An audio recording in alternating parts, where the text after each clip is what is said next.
I've seen a lot of weird memes coming out of the Jehovah's Witness community since Russia attacked Ukraine, so I thought it'd be a good time to take a look at how Jehovah's Witnesses are reacting to Russia. The answer depends on your perspective. With doomsday cults like Jehovah's Witnesses, they tend to see a silver lining behind every mushroom cloud, if you will. They believe that catastrophic events like what's happening in Ukraine is an indication that the end is here, and Armageddon will take place any 5 minutes now, something they've been claiming for 150 years. Unfortunately, a lot of active Jehovah's Witnesses, and even people who've left the cult behind, are getting tricked into believing that it's actually true this time. The end is here. I'm not going to show screenshots because I don't have permission, but I found some conversations with people where ex-Jehovah's Witnesses say stuff like, "I'm watching the news, next I'm getting on the Jehovah's Witness website to start building my faith back up. I have no doubt this is leading to Armageddon. It's not worth risking it over a few things hard to understand." So obviously it's time to address some of these doomsday claims to see if they have any merit.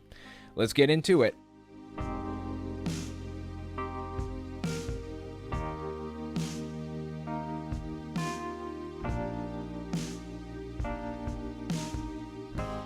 So why are Jehovah's Witnesses so convinced that the end is here? Let me give you a little insight into the religion's beginnings. In the mid-1800s, there was a group of people called the Millerites, named after William Miller. He claimed to have some Bible math that could be used to calculate when Jesus would come back, and he convinced enough suckers he knew what he was talking about that it became a full-blown movement. Very influential. So influential, in fact, that after his prediction fell flat, the Millerite movement split into 3 main factions, and a ton of religious denominations spawned from it. The Bible math was ridiculous and complicated, and I'll get into it a little bit more in a minute, but for now, I'll just say that William Miller believed Jesus would return in 1843. The date came and went, and nothing, of course. So he says, wait, my mistake, there's no year 0. It went from 1 BCE to 1 CE. So Jesus will actually come back in 1844, not 1843. He really hyped people up for it. People sold their stuff and gave the money to the church so they could go out converting people full-time in preparation for the end. And guess what happened when 1844 rolled around? Nothing. Again. The prophecy was actually for October 22nd, 1844, and it went down in history as the Great Disappointment. Look it up. It was such a big deal, there's even a Wikipedia page about it. Anyways, as I said, after the Great Disappointment, the Millerite movement split into 3 main factions. The first faction believed the Bible math was nonsense and no man can know the day or the hour, as the Bible says. The second faction believed that the math was correct. Something really did happen. Jesus just came back invisibly, and we were now living in the last days, whatever that means. The third faction believed that William Miller had the math right, but needed to change some of the variables around and recalculate. Each faction spawned a number of different denominations. It was an extremely influential movement in the 1800s, but the third faction is the important one for our purposes. Seventh-day Adventists and Jehovah's Witnesses came from the third faction. The group believed that there was something to the Bible math. We just had to change the variables around and recalculate. As a matter of fact, the founder of Jehovah's Witnesses, Charles Taze Russell, and the founder of Seventh-day Adventists, Ellen G. White, knew each other. It's rumored they even went to the same church for a while. The two religions are close cousins. Anyways, Charles Taze Russell, the founder of Jehovah's Witnesses, went on to make end times prediction after end times prediction, the same as the Millerites. He made 1 billion of them before he died in 1916. And here's where it gets interesting. He changed some of the variables around in the math and recalculated, which led him to 1913. He says that's going to be the end. Nothing happened. So you not, he says, "Oh, I forgot there's no year 0. It's actually going to happen in 1914, not 1913. The same tactic the Millerites used. Seriously, the dude was shameless. It gets even worse than that. 1914 comes and goes. Nothing happens. So he says, Jesus came back invisibly. No joke. Exactly the same argument as the Millerites. Anyways, the point is that Jehovah's Witnesses have been obsessed with end times predictions since the very beginning. The entire religion was born of a failed end times prediction. They went on to make countless others, all through the 1920s and 30s. The last notable one was 1975. They outright said the end was coming in 1975. They even had a catchphrase for it, "Stay alive to 75." When it fell flat, they released new copies of their books and magazines that removed the parts that said the end would come in 1975 and told all the Jehovah's Witnesses to burn the old copies. Just about every prediction since then has been a strong hint rather than an overt prediction like the 1975 one was. So So that brings us up to today. Remember how I said Jehovah's Witnesses see a silver lining behind every mushroom cloud? What I meant to say is that they've trained their people to see major world events that take place as a sign that the end is here. Listen to this message that was given by a governing body member when COVID started. The spread of this disease is distressing, to be sure.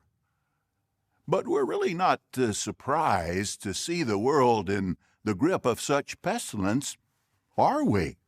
So the events unfolding around us are making clearer than ever that we're living in the final part of the last days, undoubtedly the final part of the final part of the last days, shortly before the last day of the last days.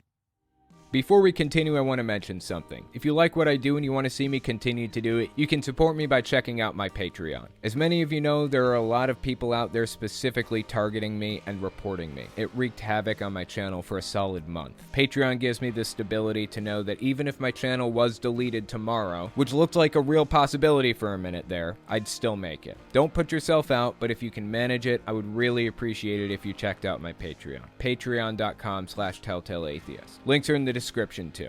Anyways, let's continue. With all the information I've provided so far, I feel like that should be enough to discount Jehovah's Witnesses' opinion of how close we are to Armageddon. But if that doesn't grab you, let me explain why this very specific event, the Russian war with Ukraine, threw up red flags for Jehovah's Witnesses, and why the red flags are nonsense. Jehovah's Witnesses have this belief about something called the King of the North and the King of the South. It's from a verse in Daniel, and it's basically a reference to the end. They believe that the existence of the King of the North and the King of the South are a sign that the end is here. We are in the last days. Check this clip out. It's from May 2021. In the 2nd century CE, true Christians were overgrown by weed-like false Christians. From the 2nd century onward, we can no longer identify an organized group of true Christians. And as we considered, for that same reason, we also cannot identify the King of the North and the King of the South. But in the 1870s, a group of Bible students began to separate itself from false Christians. This group, which included Charles T. Russell, rejected teachings that were not based on the Bible. And like the 1st century Christians, they promoted the truths taught in God's Word. The King of the North and the South are basically just an obscure reference in the book of Daniel, but the governing body of Jehovah's Witnesses believe that they have the responsibility to name the King of the North as a specific world government. They believe that there isn't a King of the North without being in the last days, right before Armageddon. So the fact that they named the King of the North in the first place means they believe we're in the end. The world's attention has been fixed on events in Russia and Ukraine. As Jehovah's people, we are not surprised by such events. We're well aware that Russia and its allies fill the role described in Daniel chapter 11 as the King of the North. When the governing body first made this identification at the annual meeting in 2018, we mentioned that the King of the North had already taken possession of Crimea. When reading Daniel chapter 11, it's not surprising to see that the King of the North is interested in other territories. So this is effectively an end times prediction. The fact that they named Russia the King of the North means they believe the end is here once again. Same as 1975. They just haven't named a specific date. Similar to old Pat Robertson. It seems like he's seeing a silver lining behind every mushroom cloud too. I think you can say, well, Putin's out of his mind. Yes, maybe so. But at the same time, he's being compelled by God. He went into the Ukraine, but that wasn't his goal. His goal was to move against Israel ultimately. And God is getting ready to do something amazing, and that will be fulfilled. He's being compelled to move again to get a land bridge and then across the Dardanelles with Turkey, and watch what's going to happen next. You read your Bible because it's coming to pass. This whole situation has gotten all the evangelica and giga-religious people up in arms. Same as COVID did, honestly. People were saying the exact same thing 2 years ago. Like I said, the governing body member, Stephen Lett, made some pretty specific claims about being in the last days of the last days when COVID started. The spread of this disease is distressing, to be sure. But we're really not surprised to see the world in the grip of such pestilence, are we? So the events unfolding around us are making clearer than ever that we're living in the final part of the last days, undoubtedly the final part of the final part of the last days, shortly before the last day of the last days. Honestly, how can anybody take these people seriously at this point? After their long history of fear-mongering and claiming the end is here and watching those claims fall flat, how can anybody believe it? War and pestilence are a lasting part of humanity. They will always be here, unfortunately. There are grudges between countries that have existed for centuries, even millennia. Humans will always find a reason to hate each other, and others will see that and think some ethereal almighty being is coming to stop it. Well, I'm sorry to say, unfortunately, God hasn't stepped in to end world hunger in Africa and elsewhere, and he isn't going to step in to stop war either. That's on our shoulders. We have to find a way to fix the problems ourselves. I don't like that either. I wish there was some all-powerful parent in the sky who could snap their fingers and end suffering, but here we are. But if there were, they would have done it already. Anyways, back to Jehovah's Witnesses. They actually do have a good reason to not really like Russia. Since the war started, things have been getting progressively uglier and uglier for the Russian people. Lots of true patriots are out there protesting the war and getting arrested for it. Wartime coverage is hard to do because situations change on the ground so rapidly, but as of the moment I'm filming this video, Twitter is blocked in Russia. YouTube is at least partially blocked, and independent journalists are being arrested en masse for even calling it a war. The Russian propaganda machine is out in full force, and if you don't back up the official description of what's happening, which is a targeted, specific military action, and if you aren't in support of that action, you'll be arrested for it. It's very disturbing stuff. They're talking about throwing protesters in jail for treason, 15 to 20-year sentences. I deeply feel for the Russian people suffering under the rule of this horrific dictatorship. But Jehovah's Witnesses have actually been the target of the Russian government for a while. They've been banned in Russia since I think 2017. This is a controversial take, so I'll put it out there now, but I don't believe religion should be banned. Only under very specific circumstances. If your beliefs aren't harming anybody else, then you should be free to express your religious belief. Jehovah's Witnesses are non-violent by nature. They shouldn't be banned. Interestingly enough, the Jehovah's Witness ban in Russia started out as a local court ruling that defined them as an extremist organization guilty of inciting religious hatred by propagating the exclusivity and supremacy of their religious beliefs. In all fairness, that's accurate. They're correct. But I still don't feel like it should be banned. Again, that's controversial in the ex-Jehovah's Witness circles, so take that opinion for what you will. Anyways, now that I've covered what the King of the North is, and why Jehovah's Witnesses don't really like Russia, and why they named Russia the King of the North, I wanted to read through this article Jehovah's Witnesses put out titled, "Russia Invades Ukraine. What Significance Do Events Like This Have According to the Bible?" It'll give us some insight into how they view the situation. Here's what it says.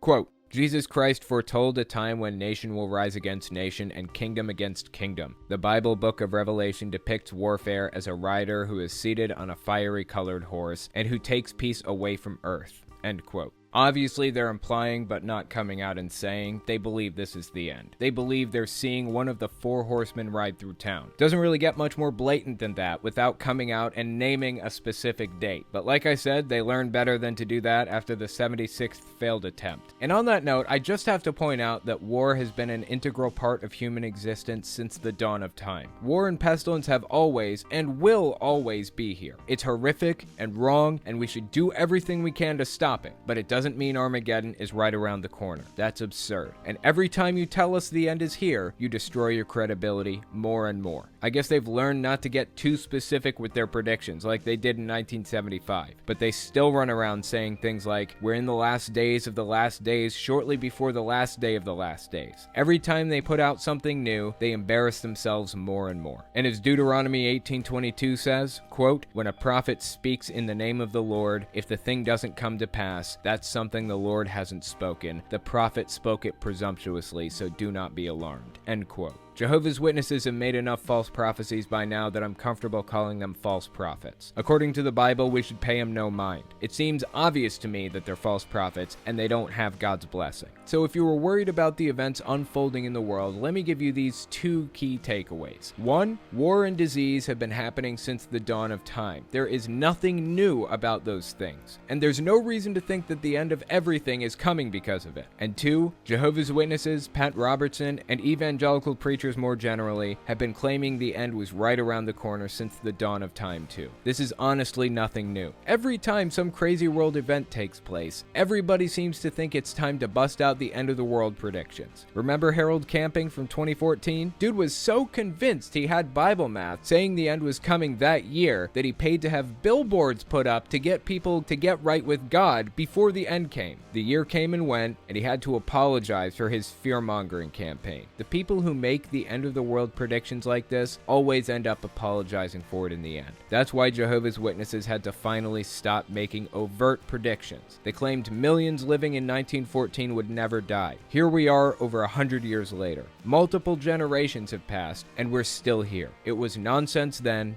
and it's nonsense now. Hopefully that brings you some peace of mind. Armageddon is not right around the corner. There isn't a silver lining behind every mushroom cloud. God said in the Bible that you shouldn't fear false prophets. Jehovah's Witnesses are about as false as they come. Anyways, that's all I've got for you.